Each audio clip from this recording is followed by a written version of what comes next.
Alright.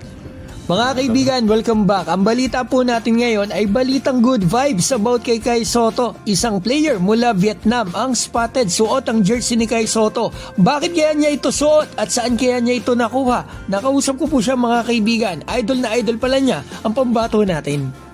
Simulan po natin dito para malinaw. Ako po ay nakapollow sa mga sikat na pages from Vietnam. Kasi mga kaibigan, di ba nakalaban natin sa Asian Games yung Vietnam? So kaninang umaga, nagulat po ako sa post ng isang sikat na page doon kay Bongro Vietnam. Nakafollow din kayo sigurado dito, yung ilan dito. 114k followers sa FB.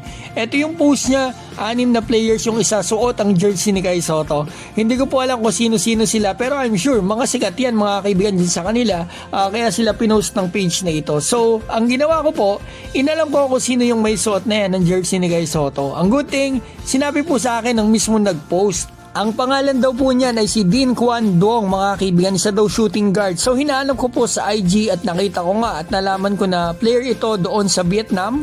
Naging player pa ito dati sa Basketball Without Borders ng NBA Asia.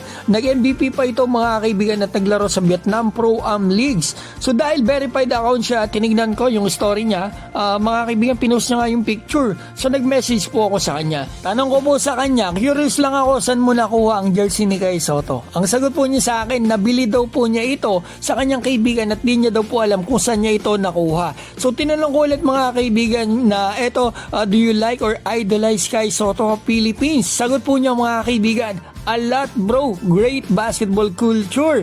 Talagang iniidolo niya si Kai mga kaibigan at naniniwala ako dyan kasi unang-una sinusuot niya, pangalawa binili pa niya kamo. At talaga nga namang napakadami pong umiidolo kay Kai kasi mga kaibigan, ang Pilipinas ay parang Team USA ng Asia na talagang ang daming fans mula iba't ibang bansa.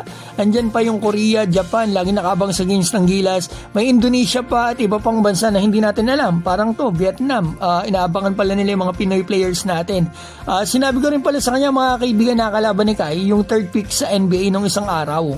Siyempre, sinend ko rin po yung maiksing highlights ni Kai dyan. At eto, ang sagot niya mga kaibigan ay dang mga kaibigan. Talagang iniidolo niya ang ating kababayan. At masasabi ko rito mga kaibigan, ito ay mabilis na balita pero good vibes mga kaibigan. Sana i-like and subscribe nyo naman na po ako at mag-comment kayo ng inyong opinion about dito mga kaibigan. So ito, batiin ko po pala si Kamikasi, Sagittarius Sporty, Joel L, Raxido, Ronilon Medalla, Ray Sebogon, Desenia, Donnie Gagi ng Canada, Kailong Sabihon Jr., Mark Arvin Chanco, USA, Annette Alegrete, USA, Miro ng Hong Kong, Ronilo Nagrama at Nel Jr. Mga kaibigan, marapit na po ang laban ni Kai Sotto. Meron sa 7 a 8 at meron pang 14 and 15 ng February. At syempre, laban natin New Zealand na bench. Sigurado, yari sila sa pambato natin. Mga kaibigan, maraming salamat po.